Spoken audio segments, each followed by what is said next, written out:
Friends, तो आज आपके लिए एक बहुत ही इंपॉर्टेंट चैप्टर लेकर आए हैं, दैट इज बाइनोमियल थ्योरम।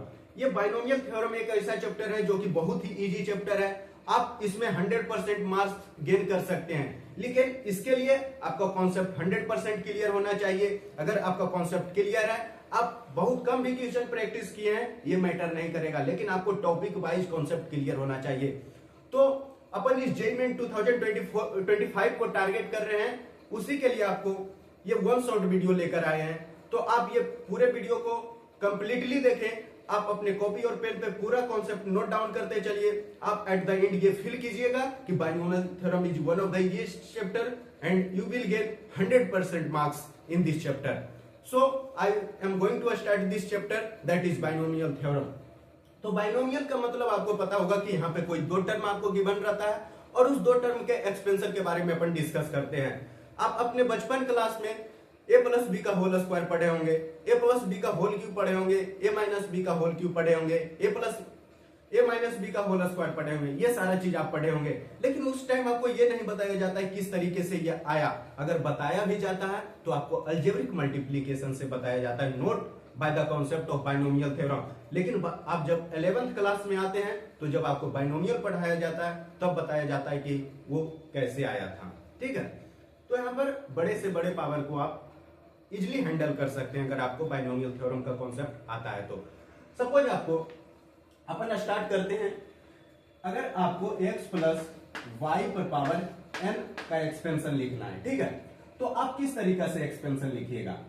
यहां इसका जनरल टर्म होगा NCR x पर पावर n माइनस आर, मतलब जो यहां पे लिखिएगा और जो ये नीचे लिखिएगा उसका सब्ट्रैक्शन होता है पहले टर्म का पावर। x का जो पावर होगा वो n माइनस आर होगा और y का जो पावर होगा वो r होगा। ठीक है, इस तरीके से ये चलता जाएगा। r का वैल्यू कहां से कहां तक चलेगा, r का वैल्यू 0 से स्टार्ट कीजिएगा और m तक चलेगा। इट मींस समेशन यहां लेना है कि r को 0 से आप स्टार्ट करते जाइए और ये m तक चलेगा। अब इसको एक्सपेंड करते हैं। पहला टर्म क्या निकल कर आ जाएगा, r पहले आप 0 रखिए। जब 0 रखेंगे तो क्या आ जाएगा, NC0 इंटू एक्स पर पावर n माइनस आर। पहले अपन 0 रख रहे हैं, r इक्वल टू 0, एक्स पर power n minus r, n minus 0 क्या हो जाएगा, n हो जाएगा, और y पर पावर 0 प्लस अब r को 1 रखिए। r को जब 1 रखेंगे तो क्या हो जाएगा, NC1 एक्स पर पावर n माइनस 1, y पर पावर 1 प्लस NC2 एक्स पर पावर n माइनस 2, y पर पावर 2। और इस तरीके से चलता जाएगा। कब तक चलता जाएगा, NCn x पर पावर n माइनस n और y पर पावर n। ठीक है, यहां तक चलते जाएगा। आई होप आपको समझ आ गया होगा किस तरीके से किसी भी बाइनोमियल का एक्सपेंशन लिखेंगे। तो आप इसको अपने कॉपी में नोट डाउन कर लीजिए इस चीज को। ठीक है, और अगर किसी भी स्टूडेंट को एनसीआर का मतलब नहीं पता होगा तो आप वो देख लीजिए। एनसीआर का वैल्यू इस तरीके से फाइंड आउट करते हैं कि n factorial upon n minus r factorial into r factorial. इस तरीके से एनसीआर का वैल्यू फाइंड आउट करते हैं। तो आई होप आपको समझ आ गया होगा। अब अपन नेक्स्ट कॉन्सेप्ट को डिस्कस करते हैं। अब जो है किसी भी एक्सपेंशन का आपको rth टर्म डायरेक्ट निकालना है।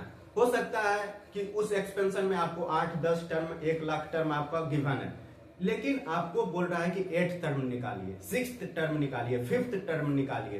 तो अपन जनरली बात करते हैं rth टर्म का, जनरल बात। दूसरा कॉन्सेप्ट है rth टर्म फ्रॉम बिगनिंग। और आपको एक्सपेंशन जो गिवन है,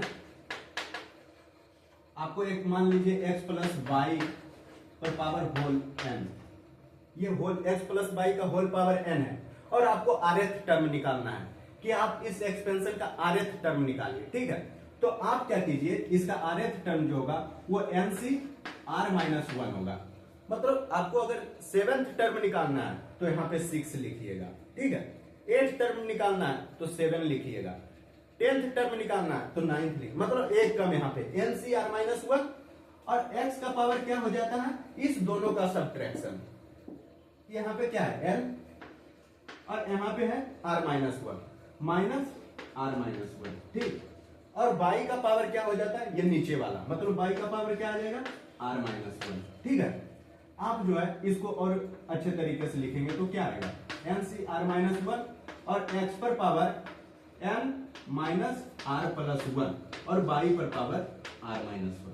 ठीक है, ये वाला आता है, आपको समझ आ गया होगा। अब एक एग्जांपल लेते हैं इसी के ऊपर। देखिए ये एग्जांपल, आप सपोज आपको बोल देता है कि find seventh term of 2x plus 3y पर पावर 10। मतलब आपको ये कोई आपको एक्सपेंस ये टर्म दिया है 2x प्लस 3y पर पावर आपको 10 है, ठीक है, इसका सेवेंथ टर्म निकालना है। तो कैसे निकालेंगे, एनसीआर माइनस वन, मतलब आर यहाँ पे क्या है 7 है, ठीक है, और एन का वैल्यू कितना है 10 है, ठीक है, एन का वैल्यू कितना है 10 है। अब जो है ये 2x और ये 3y, तो कैसे इसका सेवेंथ टर्म निकालेंगे, एन कितना है 10 सी 6 और यहाँ पे ये क्या है 2x का पावर क्या हो जाएगा, इस दोनों का सब्ट्रैक्शन 10 माइनस 6 क्या हो जाएगा 4, ठीक है, और दूसरा टर्म क्या है सेकेंड टर्म 3y, तो 3y का पावर क्या हो जाएगा आपका, ये जो नीचे में लिखा है, मतलब इसका पावर हो जाएगा 6। अब इसका वैल्यू क्या हो जाएगा 10 सी 6 और 2 पर पावर 4 और x पर पावर 4 और 3 पर पावर 6 और y पर पावर 6। तो आप इसका वैल्यू निकालिए। 10 सी 6 का वैल्यू कैसे निकालेंगे, 10 सी 6 का वैल्यू निकालेंगे 10 factorial upon n minus r, मतलब 4 फैक्टोरियल इंटू 6 फैक्टोरियल। तो इस तरीका से आप 10 सी 6 का वैल्यू निकाल लीजिएगा, 2 पर पावर 4 निकाल लीजिएगा, 3 पर पावर 6 निकाल लीजिएगा, और ये x पर पावर 4 और y पर पावर 6 तो आपका वेरिएबल है। तो इस तरीके से सेवेंथ टर्म आप किसी भी एक्सप्रेशन का rth टर्म फाइंड आउट कर सकते हैं। ठीक है, अब अपन नेक्स्ट कॉन्सेप्ट डिस्कस करते हैं। अब ये थर्ड कॉन्सेप्ट आपका है कि अभी तो अपन डिस्कस किए थे किसी भी एक्सपेंशन का rth टर्म फ्रॉम बिगिनिंग, मतलब शुरुआत से आपको rth टर्म निकालना है। लेकिन कई बार क्वेश्चन आ जाता है कि rth टर्म फ्रॉम एंड, मतलब पीछे साइड से आप rth टर्म निकालिए। तो आप तीसरा पॉइंट डालिए और लिखिए rth टर्म फ्रॉम एंड। ठीक, पहला वो बिगिनिंग था सेकंड में, और ये है एंड, मतलब पीछे से जब निकालेंगे rth टर्म तो क्या होगा। अब ये भी मान लीजिए आपको x प्लस वाई पर पावर n गिवन है, तो सबसे पहले आप या निकालना है आपको क्या है n minus r plus one, n plus r plus 1th term निकालना है। जब आपको बोल दिया जाए कि rth टर्म फ्रॉम एंड निकालना है, इट मींस आपको बिगिनिंग से n minus r plus 1th term निकालना है। ठीक है, ये पॉइंट ध्यान रखिए, n minus r plus 1th term from beginning निकाल देना है। ठीक है, लगता है आपको समझ नहीं आया। एक एग्जांपल लेते हैं, सपोज आपको निकालना है, वही वाला एग्जांपल अपन लेते हैं जो अभी लिए थे कि to find third term from end किसका 2x प्लस 3y पर पावर 10, मतलब ये एक्सपेंशन का आपको थर्ड टर्म एंड से निकालना है, पीछे से। तो आप क्या कीजिए, सबसे पहले आप n minus r plus 1 calculate कीजिए। यहाँ पे r का वैल्यू क्या है 3 है, पहले r इक्वल टू 3 लिखिए। n का वैल्यू कितना है 10 है, ठीक है, n का वैल्यू 10 लिख लिए। उसके बाद आप पहला स्टेप कैलकुलेट क्या कीजिए, n minus r plus 1। n minus r plus 1 का वैल्यू क्या आ जाएगा, n आपका 10 है, ठीक है, r आपका 3 है, मतलब माइनस 3 और प्लस 1, ठीक है, ये कितना आ जाएगा 10 प्लस 1 11 माइनस 3 क्या हो जाएगा 8, मतलब 8th टर्म फ्रॉम बिगिनिंग आपको निकालना है। थर्ड टर्म फ्रॉम एंड का मतलब क्या हो गया 8th टर्म फ्रॉम बिगिनिंग। ठीक है, तो आप 8th टर्म फ्रॉम बिगिनिंग कैसे निकालिएगा, अभी आपको बताया गया था किस तरीका से निकालना है। एन सी आर माइनस 1, मतलब एन सी आर माइनस 1 करेंगे तो क्या आ जाएगा 7, मतलब एन का वैल्यू कितना है 10 सी आर माइनस 1 क्या हो जाएगा 8 माइनस 1 7 हो जाएगा। ठीक, अब 2x का पावर क्या हो जाएगा, इस दोनों का सब्ट्रैक्शन 10 माइनस 7 3 हो जाएगा। और दूसरा टर्म क्या है 3y, 3y का होल पावर क्या हो जाएगा, नीचे में जो लिखा मीन्स 7, तो ये आपका आ गया। ये आपका कितना आएगा 10c7 और 2 पर पावर 3 x क्यूब 3 पर पावर 7 इंटू y पर पावर 7। तो आप जो है 10c7 का वैल्यू कैलकुलेट कीजिए। कैसे कीजिएगा, वो जो फॉर्मूला आपको एनसीआर का फॉर्मूला बताया उससे आप कैलकुलेट कीजिए। 2 पर पावर 3 का वैल्यू निकालिए और 3 पर पावर 7 का वैल्यू निकालिए। उसके बाद आप इसको इजीली इसका आंसर आप फाइंड आउट कर लीजिएगा। ठीक है, अब अपन नेक्स्ट कॉन्सेप्ट डिस्कस करते हैं।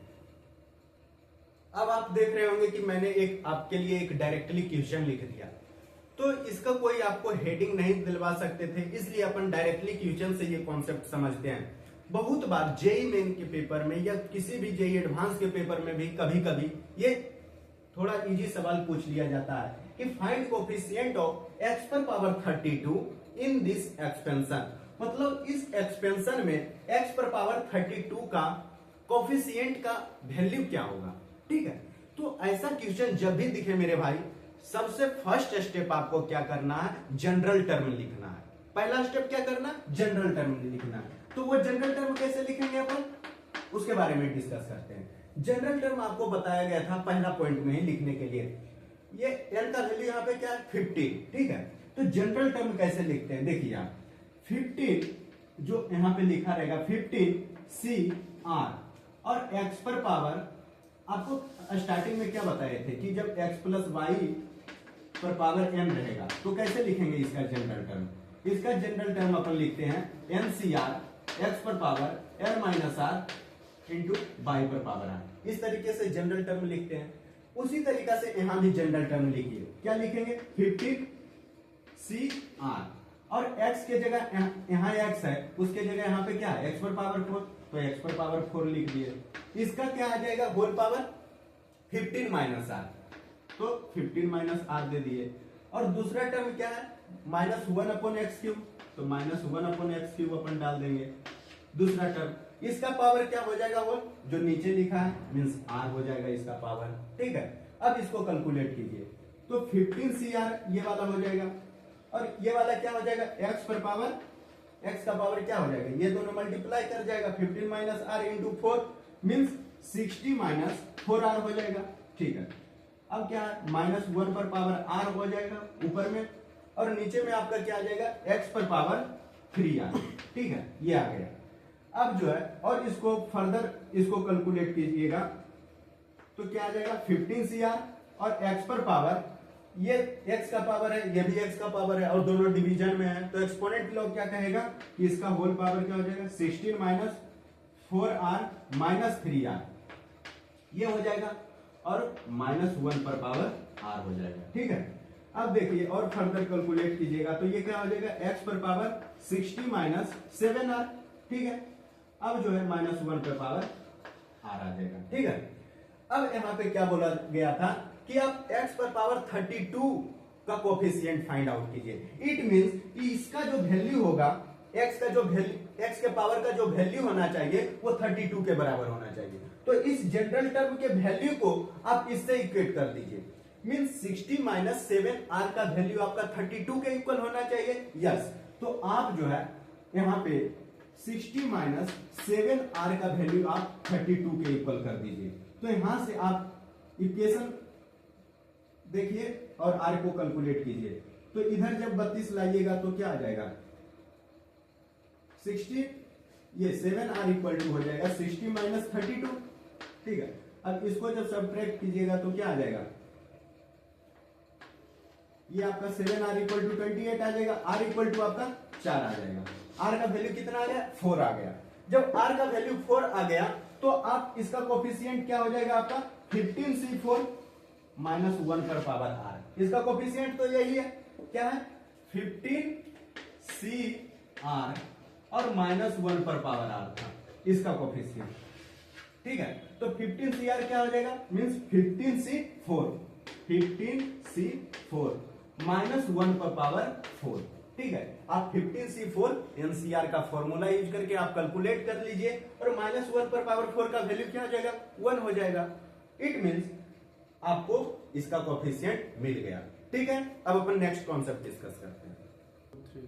अब आपका नेक्स्ट कॉन्सेप्ट है कि कई बार ये क्वेश्चन पूछा जाता है पेपर में कि find the term independent of x, और इसका एक्सपेंशन करना है। जो आपको टर्म गिवन है इसका एक्सपेंशन आप फाइंड आउट कीजिए, और कौन ऐसा टर्म है जो कि एक्स से इंडिपेंडेंट है। एक्स से इंडिपेंडेंट होने के लिए क्या चाहिए, एक्स से इंडिपेंडेंट होने के लिए एक्स का पावर 0 चाहिए। अगर कोई ऐसा टर्म है जिसमें एक्स का पावर 0 हो जाए तो वो टर्म ही आपका टर्म इंडिपेंडेंट ऑफ एक्स कहलाता है। ठीक है, तो सबसे पहला स्टेप मेरे भाई, जब भी आपको ऐसा क्वेश्चन दिखे तो पहला स्टेप आप जनरल टर्म लिखिए। जनरल टर्म कैसे लिखेंगे, जनरल टर्म देखिए अभी भी बताए थे कि अगर x प्लस वाई के होल पावर n का जनरल टर्म कैसे लिखते हैं, इसका जनरल टर्म अपन लिखते हैं NCR, x पर पावर n माइनस r और y पर पावर r। ठीक है, मतलब यहां और यहां जो लिखा रहेगा उसका जो सब्ट्रैक्शन, उसका जो डिफरेंस होता है वो x का पावर होता है, और यहाँ जो नीचे लिखा है वो y का पावर होता है। इस तरीके से अपन जनरल टर्म लिखते हैं। ठीक उसी तरीके से आप इस एक्सपेंशन का जनरल टर्म लिखिए। ये क्या है, 3x² 2 माइनस 1/3x होल पर पावर 9। इसका आप जनरल टर्म कैसे लिखिएगा, जनरल टर्म इसका लिखिए पहले। इसका जनरल टर्म होगा 9CR। ठीक है, इसका पावर n है तो n equal to 9 means 9CR, और x पर power n minus r। x के जगह यहाँ पे क्या है 3x² 2, तो 3x² 2 लिखिए। ठीक है, और इसका पावर होल क्या हो जाएगा, इस दोनों का डिफरेंस मीन्स 9 माइनस r, और यहाँ पे y के जगह क्या है -1/3x, तो -1/3x लिख दीजिए, और इसका पावर क्या हो जाएगा r हो जाएगा, तो आप r लिख दीजिए।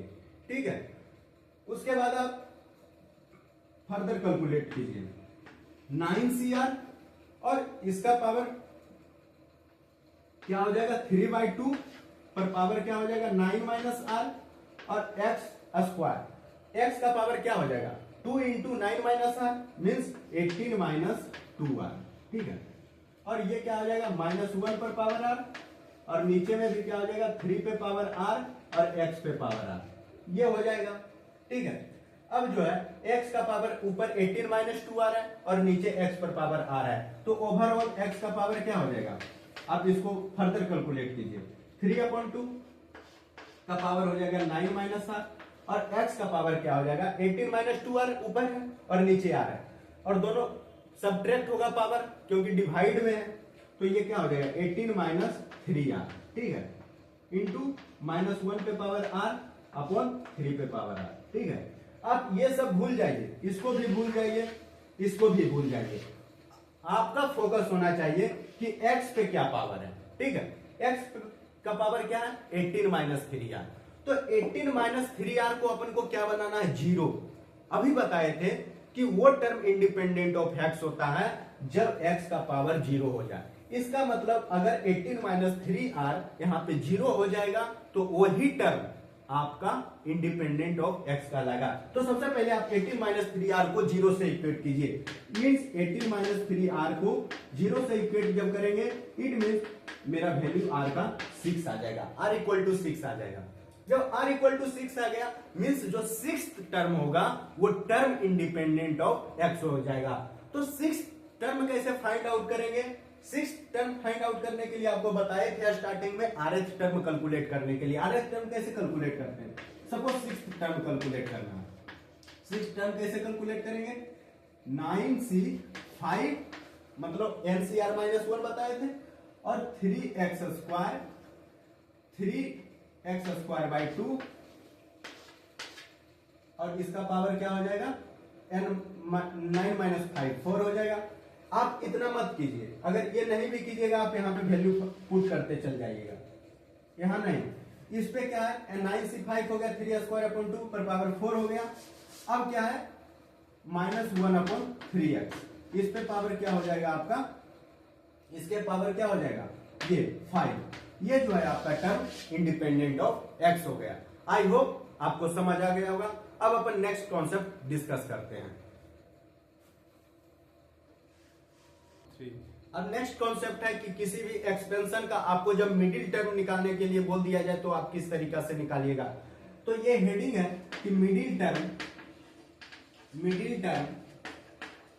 इन the expansion of x plus y पर पावर होल है, कि अगर x प्लस वाई पे पावर होल है इनका मिडिल टर्म निकालना हो तो किस तरीका से निकालिएगा। तो आप जो है इसमें दो पॉइंट होता है। पहला चीज कि आपका n कभी ओड भी हो सकता है और n आपका इवेन भी हो सकता है। तो इवेन के केस में अलग फॉर्मूला लगाना है और ओड के केस में अलग फॉर्मूला लगाना है। तो मिडिल टर्म कैसे निकालेंगे, यहाँ पे दो पॉइंट।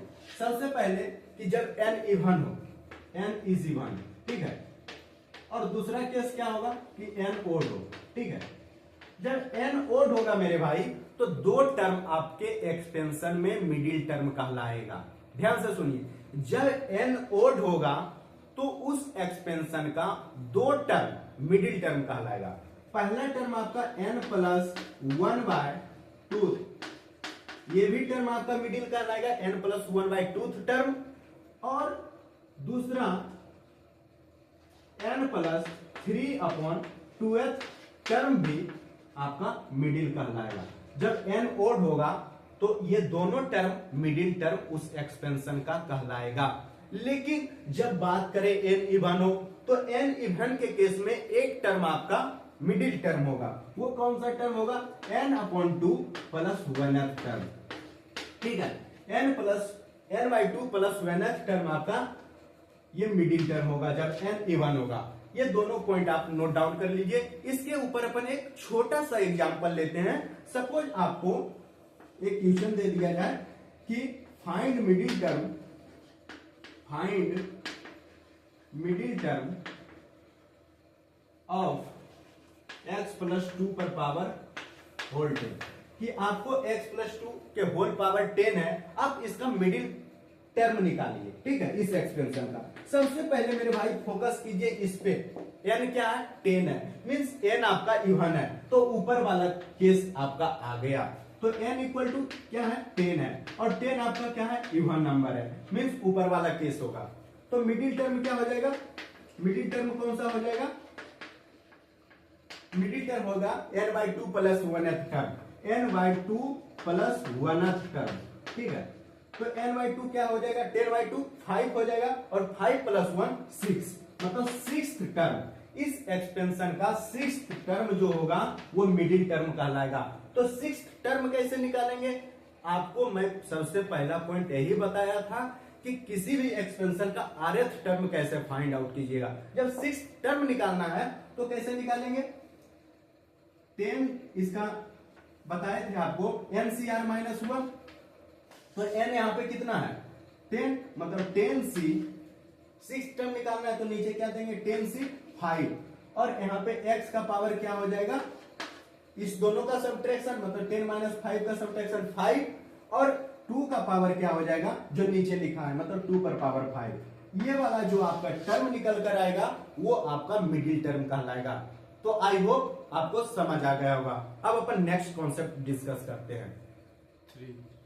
तो अब नेक्स्ट कॉन्सेप्ट है कि आपको कोई भी एक्सपेंशन गिवन है और उस एक्सपेंशन में आपको बोल दिया जाए कि उस एक्सपेंशन को जब अपन एक्सपांड करेंगे तो कितना टोटल नंबर ऑफ टर्म्स मिलेगा, ठीक है। तो आप जो है अगर नॉर्मल है, मतलब सपोज आपका x प्लस वाई पर पावर n है, और इसमें बोल दिया जाए कि नंबर ऑफ टर्म्स कितना हो जाएगा, तो आप इजीली फाइंड आउट कीजिए कि जितना पावर होगा उससे एक ज्यादा नंबर ऑफ टर्म्स होगा। अगर x प्लस वाई पर पावर होल n का बात करें तो नंबर ऑफ टर्म्स कितना हो जाएगा मेरे भाई, एक ज्यादा, जितना पावर हो उससे एक ज्यादा आपका टोटल नंबर ऑफ टर्म आ जाएगा, ठीक है। तो ये तो इजी वाला केस हो गया। लेकिन दूसरा केस अपन डिस्कस करते हैं जिसमें कुछ इस तरीके से हो कि x प्लस वाई पर पावर n हो और प्लस x माइनस वाई पर पावर n हो। तो किस तरीका से फाइंड आउट करेंगे टोटल नंबर ऑफ टर्म्स। ये वाला तो केस आपका इजी है, लेकिन इस केस में क्या करेंगे। इस केस में देखिए सबसे पहले फोकस कीजिए n क्या है, n आपका एक केस में इवन भी हो सकता है और दूसरा केस n आपका ओड भी हो सकता है, ठीक है।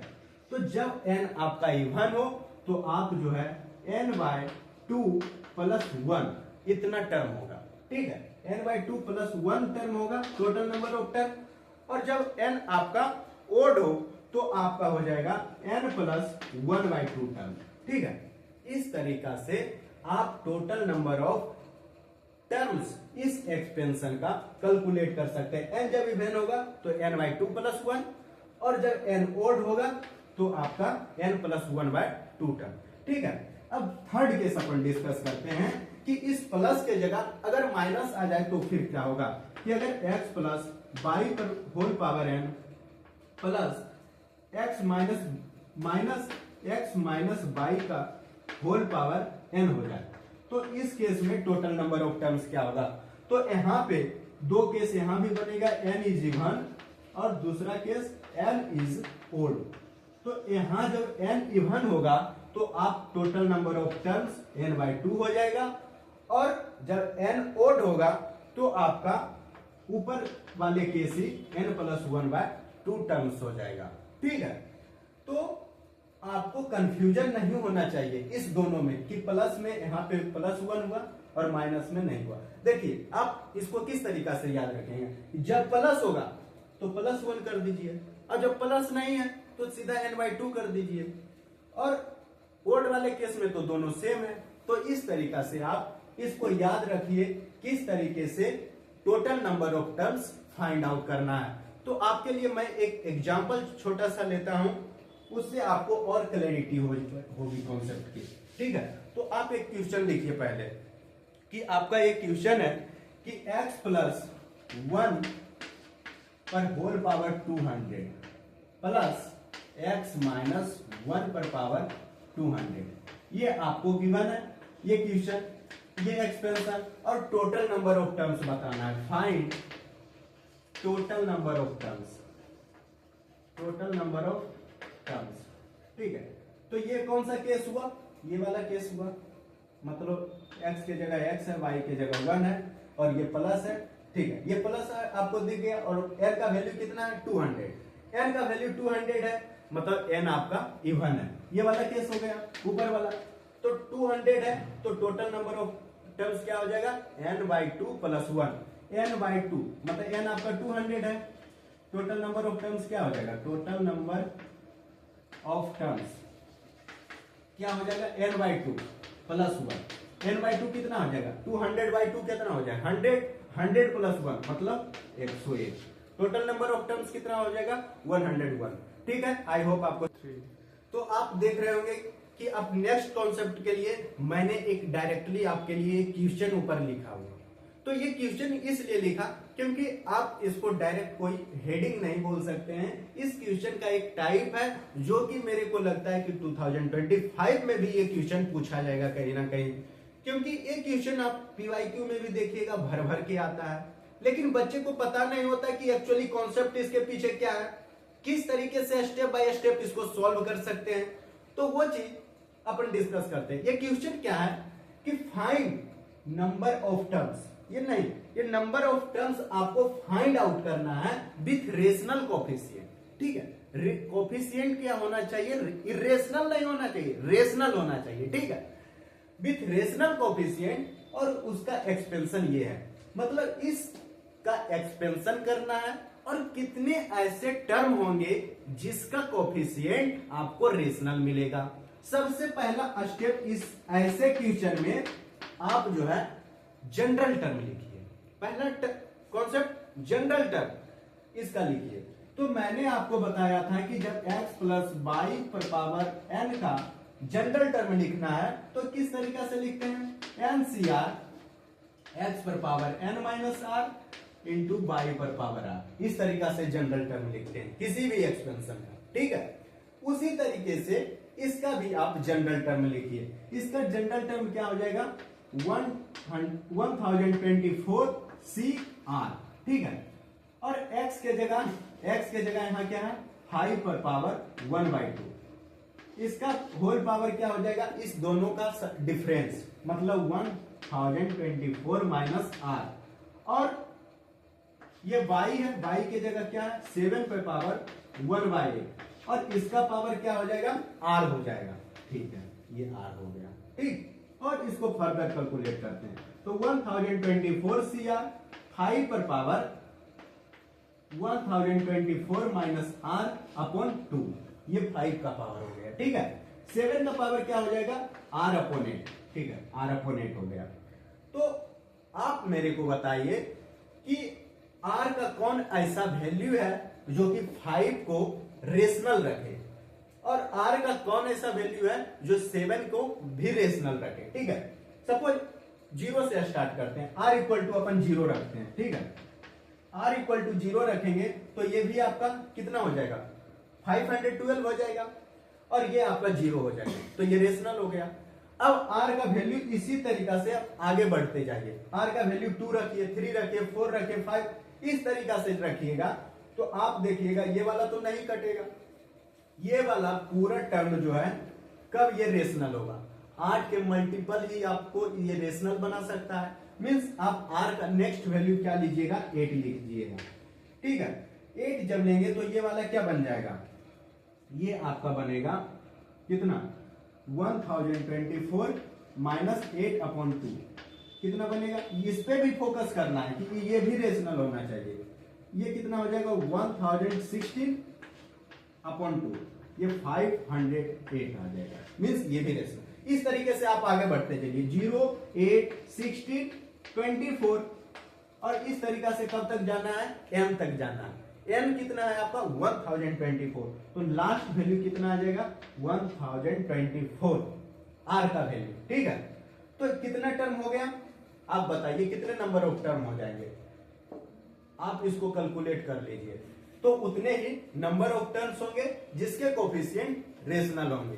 ठीक है, अब अपन नेक्स्ट कॉन्सेप्ट डिस्कस करते हैं। तो ये नेक्स्ट कॉन्सेप्ट आपके साथ डिस्कस करते हैं जो कि है बहुत ही इंपॉर्टेंट कॉन्सेप्ट, लेकिन और बहुत ही इजी कॉन्सेप्ट, लेकिन बच्चों को जब नहीं आता है, जब आपको नहीं आएगा तो यही कॉन्सेप्ट आपको बहुत ही टफ लगेगा। तो ये है sum of coefficient in binomial expansion, कि कोई भी बाइनोमियल एक्सपेंशन आपको दिया है उसका पूरे कोफिशिएंट का सम निकालना है। सपोज आपके सामने एक क्वेश्चन दे दिया जाए कि find the sum of the coefficient of 5x minus 3y के होल पावर 10। मींस इसका जब एक्सपेंशन कीजिएगा तो इसके जितने भी कोफिशिएंट होंगे उसका सम क्या होगा। ठीक है, तो आप इसका ट्रिक एक लिख लीजिए कॉपी में। क्या लिख लीजिए कि जितना भी वेरिएबल होगा उस एक्सपेंशन में सबको एक पुट कर दीजिए 1। इसमें वेरिएबल क्या x और y है, तो x equal to y equal to 1 put कर दीजिए, कि जितना भी वेरिएबल होगा उसको 1 के बराबर पुट कर दीजिए। ठीक है, जब अपन 1 पुट करेंगे तो ये क्या हो जाएगा 5 इंटू 1 5। ठीक है, और माइनस 3 इंटू 1 3 इंटू 1 क्या हो जाएगा 3 और इस पर पावर 10, ये क्या आ जाएगा 2 पर पावर 10। ठीक है, मींस इसका जो सम हो जाएगा वो 2 पर पावर 10 हो जाएगा। 2 पर पावर 10 क्या होता है 1024 हो जाता है। ठीक है, तो इस तरीका से आपको sum of the coefficient of binomial expansion निकालना है। ठीक है, पहला स्टेप क्या बोले, जितना भी वेरिएबल यूज किया गया है उस एक्सपेंशन में उस सारे वेरिएबल का वैल्यू आप 1 पुट कर दीजिए। ठीक है, और उसके बाद आप फर्दर वैल्यू को कैलकुलेट कर लीजिए। ठीक है, अब दूसरा क्वेश्चन आपके लिए है 3x plus 4y plus 5z के होल पावर 6 है, इसका आप सम ऑफ कोफिशिएंट निकालिए। ठीक है, तो इसमें वेरिएबल क्या यूज हुआ x y z, तीनों को आप 1 पुट कर दीजिए, x equal to y equal to z equal to 1। ठीक है, यहां क्या हो जाएगा 3 इंटू 1 3, 4 इंटू 1 4, 5 इंटू 1 5 और इस पे पावर होल 6। ये कितना हो गया 5 4 9 3 12 12 टू द पावर 6, ये इसका सम ऑफ द कोफिशिएंट आ गया। ठीक है, आई होप आपको मजा आ गया हो। ठीक है, अब अपन नेक्स्ट कॉन्सेप्ट डिस्कस करते हैं। अब नेक्स्ट कॉन्सेप्ट आपके लिए है numerically greatest concept, greatest term, बहुत ही इंपॉर्टेंट कॉन्सेप्ट है, मार्क कर लीजिए, क्वेश्चन आएगा इससे भी। इंपॉर्टेंट कॉन्सेप्ट है, इसको मार्क करके आप अपने कॉपी पे इसको स्टार मार्क कर लीजिए और पेपर में जाने से पहले एक बार इसको आप रिवाइज करके जाइए। बहुत सारे स्टूडेंट को कंफ्यूजन होता है मेरे भाई, लेकिन जब आप ये कॉन्सेप्ट सीख जाइएगा जो मैं बताने जा रहा हूं, कभी भी आपको प्रॉब्लम नहीं है। ठीक है, सपोज आपको न्यूमेरिकली ग्रेटेस्ट टर्म किसी भी एक्सपेंशन का निकालना है। सपोज आपको एक एक्सपेंशन दे दिए x प्लस वाई पर पावर है, इसका न्यूमेरिकली ग्रेटेस्ट टर्म निकालना है। सबसे पहला स्टेप वन मैं आपको एक वेरिएबल बताता हूं m को आप कैलकुलेट कीजिए। m एक आपका वेरिएबल है, उसको कैलकुलेट कीजिए। m कैसे कैलकुलेट करेंगे? n plus one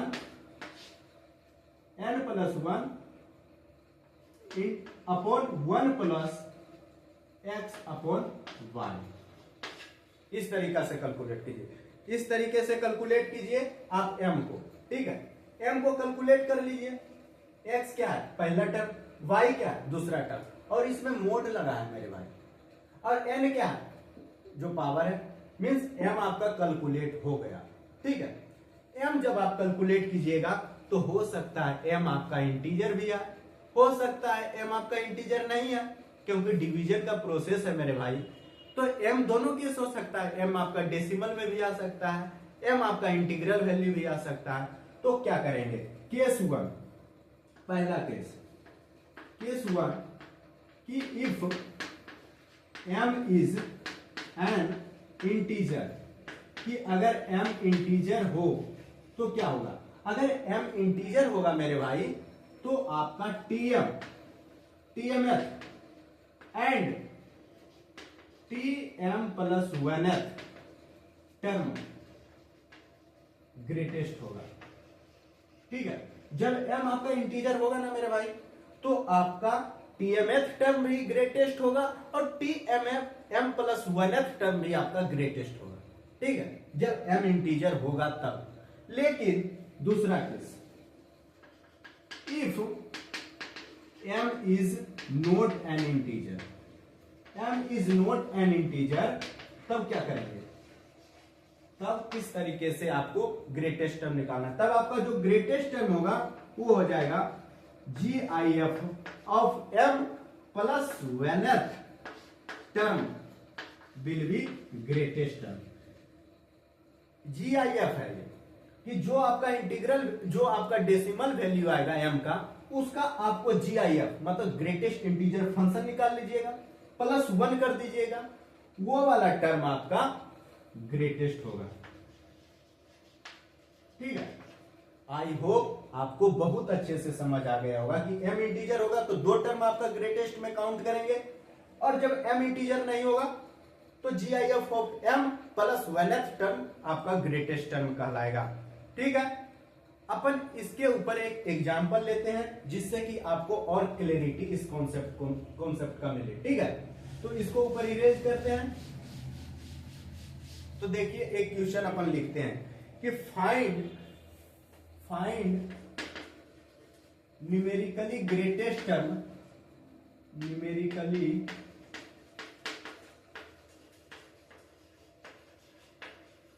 greatest term of 3 minus 2x पर पावर होल 9। ठीक है, ये क्वेश्चन है। आप पहले आप इसको खुद से ट्राई कीजिए, उसके बाद इसका सॉल्यूशन। पहले बताइए, आपको मैं बताया था कि m एक वेरिएबल है, उसको निकालिए। m किस तरीके से निकालते थे?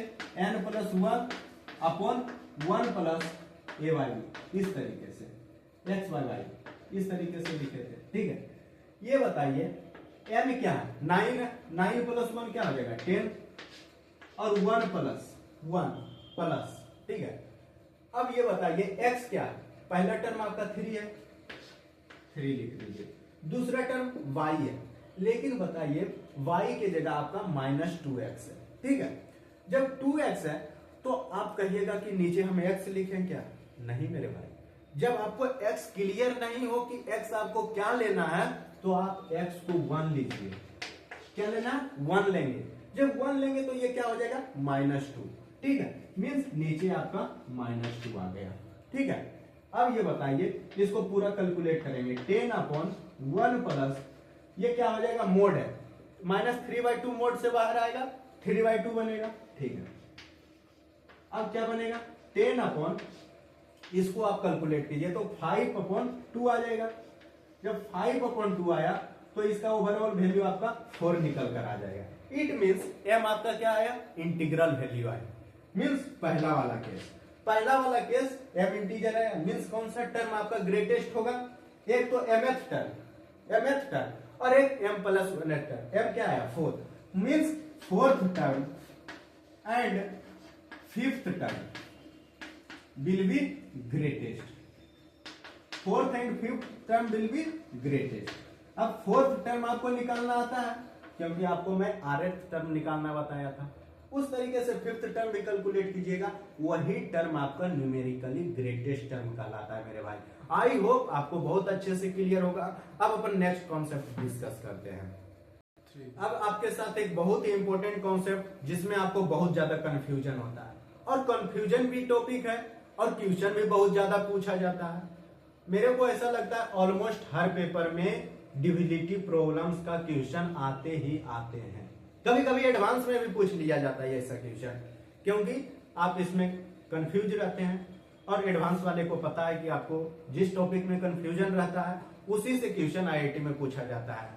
तो आप जो है इस कॉन्सेप्ट को बहुत अच्छे से समझ लीजिए, आपको एक भी क्वेश्चन में प्रॉब्लम नहीं आएगा। ठीक है, वो टॉपिक है डिविजिबिलिटी प्रॉब्लम। डिविजिबिलिटी प्रॉब्लम्स में क्वेश्चन कैसे पूछे जाते हैं, इस तरीके से।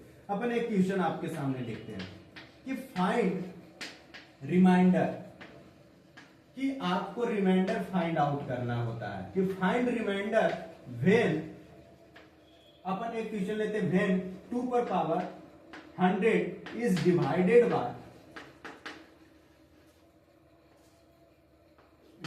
बाय 7।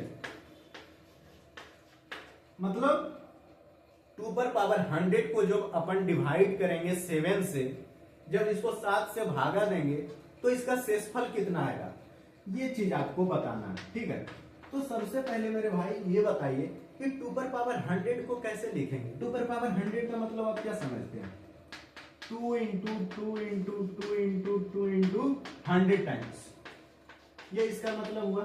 ठीक है, इसका मतलब ये हुआ। लेकिन आपको मैं बता देता हूं कि यहां पे भी फोकस रखिएगा, ये क्या है 7। अब 2 का कौन ऐसा पावर है जिसमें कि 7 के बहुत नियरेस्ट वैल्यू आता है। ठीक है, वो चीज आप कैलकुलेट कीजिए। अपन 2 पर पावर 2 कैलकुलेट करते हैं, क्या आएगा 4 आएगा। ठीक है, 2 पर पावर 2 आपका 4 आता है। 2 पर पावर 3 8 आता है। 2 पर पावर 4 16 आता है। ये बताइए कि इस तीनों में से सबसे नियरेस्ट वैल्यू, सबसे नजदीकी वैल्यू 7 के लिए क्या है, 4 है या फिर 8 है या 16 है। तो आप सही सोच रहे हैं, 8 आपका नियरेस्ट वैल्यू है। ठीक है, अब 8 आपका नियरेस्ट वैल्यू है और ये 8 कैसे आया था, 2 पर पावर 3 से आया था। आप कोशिश कीजिए उसको 2 पर पावर 3 में कन्वर्ट करने का, जो आपको गिवन है। ठीक है, पहले आप नियरेस्ट चीज निकाल लिए, उसके बाद कोशिश कीजिए कि इसको 2 पर पावर 3 में इसको कन्वर्ट करें, 2 पर पावर 100 को। तो इसको अपन तो डायरेक्टली कन्वर्ट नहीं कर सकते हैं, क्योंकि 100 जो है 3 का मल्टीपल नहीं है। ठीक है, तो इसको इस तरीके से लिखिए कि 2 पर पावर 3 इंटू 33 इंटू 2। इस तरीके से तो लिख सकते हैं कि इसका पावर तो 99 हो गया और इसका पावर 1, तो 99 प्लस 1 100 हो गया। इस तरीके से लिख सकते हैं। ठीक है, अब इसको आप क्या लिख सकते हैं, 8 लिख सकते हैं। ठीक है, अब 8 पर पावर 32 इंटू 2। ठीक है, अब जो है, अब 8 को 7 से आप डिवाइड करते जाइएगा तो रिमाइंडर कितना आएगा, 1 आते चले जाएगा। ठीक है मेरे भाई, तो आप 1 पर पावर 33 कर दीजिए। ठीक है, इंटू 2 कर दीजिए। 1 पर पावर 33 का वैल्यू क्या आ जाएगा, 1 आएगा। 1 इंटू 2 क्या आ जाएगा, 1। तो इसका रिमाइंडर कितना आ जाएगा मेरे भाई, रिमाइंडर कितना हो गया, 2 हो गया। तो इस तरीके से अपन किसी भी डिविजिबिलिटी प्रॉब्लम्स में रिमाइंडर को फाइंड आउट करते हैं। लेकिन आपको क्या लग रहा है कि एक ही प्रॉब्लम लेके आपको छोड़ दिए, समझ आ गया? नहीं मेरे भाई, अभी आपको 2 से 3 प्रॉब्लम और करवाएंगे जिससे कि आपको और क्लियर होगा, क्योंकि ये कॉन्सेप्ट बहुत इंपॉर्टेंट कॉन्सेप्ट है। ठीक है, आप अपने कॉपी में एक और क्वेश्चन लिखिए, एक क्वेश्चन और लिखिए और खुद से पहले ट्राई कीजिए कि फाइंड रिमाइंडर व्हेन 7 पर पावर 99 इज डिवाइडेड बाय 50 नहीं 50 नहीं लिखिए 25, ठीक है, कि जब अपन 7 पर पावर 99 को 25 से डिवाइड करेंगे, ठीक है। सबसे पहला स्टेप क्या बोले थे कि 7 पे पावर 99 का मतलब क्या हुआ, 7 into 7 into 7 up to 99 times, ठीक है। अब जो है 7 पे पावर 1 कैलकुलेट कीजिए, क्या हो जाएगा 7 पे पावर 1 7 पे पावर 2 49, 7 पे पावर 3 343, ठीक है। ये बताइए कि जिससे आप डिवाइड कर रहे हैं उसके लिए इसमें नियरेस्ट वैल्यू क्या है, नियरेस्ट इसका कौन सा है, आप जो है 25 का दूसरा मल्टीपल क्या है 50, ठीक है। 50 को भी देखते जाइए, तो 50 के नियरेस्ट वैल्यू क्या है, क्या 7 है, नहीं, क्या 49 है, और इस दोनों में से कौन है 49, इसका नियरेस्ट वैल्यू है। इसके मल्टीपल के लिए, मल्टीपल को भी ध्यान रखना, इसके मल्टीपल के लिए नियरेस्ट वैल्यू क्या 49। इट मींस अपन इसको 7 पे पावर 99 को 7 स्क्वायर के फॉर्म में लिखने का कोशिश करेंगे, ठीक है। अब जो इसको 7 के स्क्वायर के फॉर्म में कैसे लिखेंगे, डायरेक्टली तो नहीं लिख सकते हैं क्योंकि 99 is not a multiple of 2, तो इसको किस तरीका से लिखेंगे, 7 पे पावर 99 को 7 पे पावर 2 पर पावर 49, ये 98 हो गया, 98 इंटू 7, ये 7 पे पावर 99 लिखा गया, ठीक है। अब इसको क्या लिखेंगे 49 पर पावर 49 इंटू 7, ठीक है। अब बताइए जब इसको 25 से अपन डिवाइड करेंगे मेरे भाई, तो रिमाइंडर क्या आ जाएगा, तो आप बोलिएगा 24, ठीक है। लेकिन अपन इसको 2 टाइम्स लगा देते हैं, ठीक है। अपन मान लीजिए 25 डिवाइड 49 कर रहे हैं, ठीक है। तो इसको मैं एक बार लगाऊंगा तो ये इसका रिमाइंडर आएगा 24, ठीक है।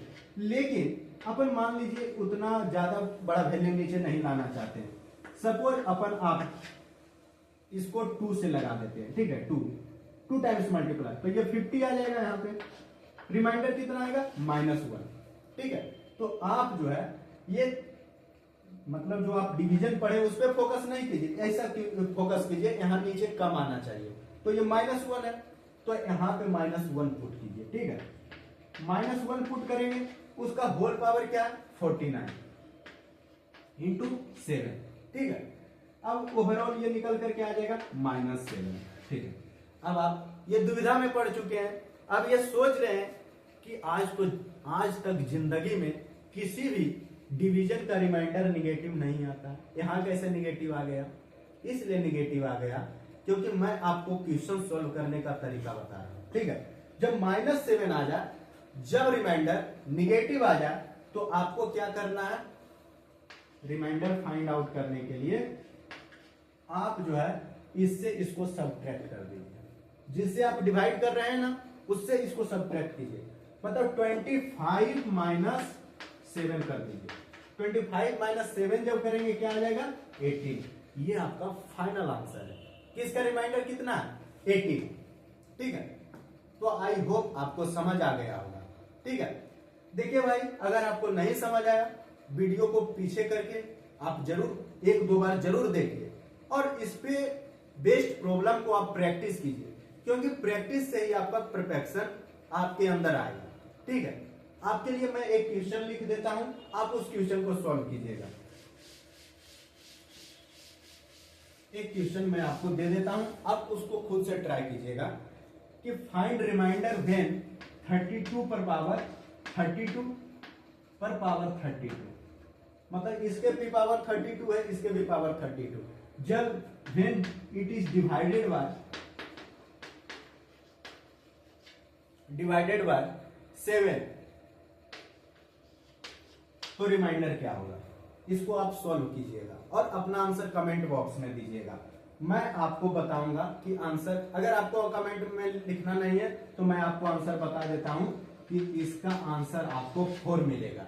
तो अगर आपका आंसर 4 आता है मैं समझ आइएगा कि आप इसका आंसर करेक्ट निकालें, लेकिन इस पे आप थोड़ा अपना माइंड को जोड़ दीजिएगा सोचने के ऊपर थोड़ा सा हिंट दे देता हूं कि 32 पर पावर 32 को क्या लिखेंगे, इस तरीके से सोचिएगा। 32 इंटू 32 कितने टाइम्स लिखेंगे, 32 टाइम्स।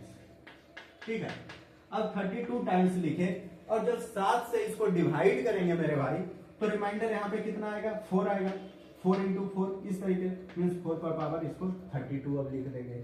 अब 4 पर पावर 32 लिखे, 4 का कौन ऐसा वैल्यू है, कौन सा ऐसा पावर है जो इसका नियरेस्ट है, अब 16 आएगा इसका नियरेस्ट वैल्यू। मीन्स इसको आप 16 पे पावर 16 भी लिख सकते हैं, यस लिख सकते हैं। फिर इसको क्या लिखेंगे, 16 पे पावर 16 को 2 पर पावर 16, क्योंकि जब इसको डिवाइड करेंगे 7 से तो 14 आएगा और 14 का रिमाइंडर यहाँ 2 आएगा, तो 2 पर पावर 16 भी लिख सकते हैं। अब 2 पर पावर 16 को क्या लिखेंगे, 2 पर पावर 3 इंटू 5 इंटू 2 लिखेंगे, तो ये 8 हो जाएगा। 8 पर पावर 5 इंटू 2 हो जाएगा। अब इसको 8 को जब 7 से डिवाइड करेंगे, रिमाइंडर 1 आते चले जाएगा, मीन्स ओवरऑल रिमाइंडर यहाँ से 2 आ जाएगा। लेकिन ये आंसर आपका नहीं है, ये 2 यहाँ तक का कैलकुलेशन हुआ। उसके बाद 2 पर पावर 32 आ जाएगा। ठीक है, 2 पर पावर जब 32 आएगा तो इसको किस फॉर्म में लिखेंगे, 2 पर पावर 3 इंटू इसको क्या लिखेंगे, 10 यहां से लिख देंगे इसको, और 2 पर पावर 2 लिख देंगे। ठीक है, अब ये 8 हो गया, 8 पर पावर 10 हो गया इंटू 4 हो गया। अब इसको जब डिवाइड करते जाएंगे 7 से, रिमाइंडर 1, 1 पर पावर 10 क्या आ जाएगा, 1 इंटू 4 आपका 4 आ जाएगा। तो आई होप आपको समझ आएगा, पूरा कैलकुलेशन बता दिए ताकि आपको ये क्वेश्चन आपके अंदर डाउट ना रहे। ठीक है, अब नेक्स्ट कॉन्सेप्ट डिस्कस करें। तो ये आपका लास्ट एक और टॉपिक है, that is properties of binomial concept. बहुत ही इंपॉर्टेंट कॉन्सेप्ट है। ये क्वेश्चन में जब आता है तो डायरेक्टली कभी नहीं चमकता है कि मेरे को बाइनोमियल कोफिशिएंट के प्रॉपर्टीज का यूज करके इसका आंसर आए। लेकिन जब आप नंबर ऑफ प्रैक्टिस अच्छे से कीजिएगा तो आपको जरूर इसका क्वेश्चन चमकेगा। तो ये 3 से 4 फॉर्मूला गिन के हैं और इसी फॉर्मूले से आपको क्वेश्चन मिलेंगे, इसी प्रॉपर्टीज पे बेस्ड। पहला होता है एनसीआर। एनसीआर को आप जो है एनसीएन माइनस आर भी लिख सकते हैं। सपोज आपको 10C6 है, आप जो है 10C6 को 10C4 लिख सकते हैं, ये दोनों वैल्यू बराबर होगा। Means n C r equal to n C n minus r, मतलब 10C6 equal to 10C10 minus 6 means 10C4। ठीक है, पहला property n C r equal to n C n minus r. दूसरा प्रॉपर्टी होता है एनसीआर को और लिखने का क्या तरीका है कि आप एनसीआर को n by r into n minus 1 C r minus 1 ये भी लिख सकते हैं। ठीक है, आप इसको याद कीजिए भाई, ये मेमोराइज करने का चीज है, क्योंकि आप याद कीजिएगा तभी आपको ये याद रहेगा।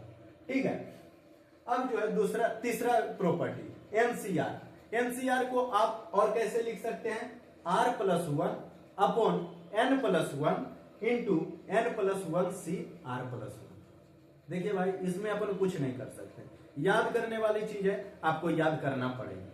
ठीक है, आप इसको याद कीजिए। चौथा है एनसीआर प्लस एनसीआर माइनस 1। ठीक है, n C r plus n C r minus 1 equal to n plus 1 C r, ये चीज है, इसको भी याद रखिए। अगर आपके मन में ऐसा लगता हो कि प्रूफ करना है कि कैसे ये आया, ठीक है, कि सही है या गलत है, तो उसके लिए आप क्या कीजिए, एनसीआर को आपको निकालने के लिए आता है क्या, n factorial upon n minus r factorial into r factorial, ये होता है एनसीआर। आप इसको भी इस तरीका से निकाल लीजिएगा, दोनों का सम कीजिएगा तो देखिएगा ये वाला आपका आता है। तो वो तो प्रूफ वाली बात है, लेकिन याद आपको करना पड़ेगा कि n C r plus n C r minus 1 equal to n plus 1 C r होता है। ठीक है, ये 4 इंपोर्टेंट है। लेकिन 5वां फर्जी है। फर्जी जो है वही आपको डाउट में रखता है। बहुत सारे स्टूडेंट को कंफ्यूजन रहता है कि n C r upon n C r minus 1 equal to n minus r plus 1 upon r कैसे होता है। बहुत सारे बच्चों को ये डाउट है, लेकिन इसमें डाउट होने की बात ही नहीं है मेरे भाई। एनसीआर आपको लिखना आता है, यस लिखना। देखिए आपको प्रूव करके एक दिखा देते हैं।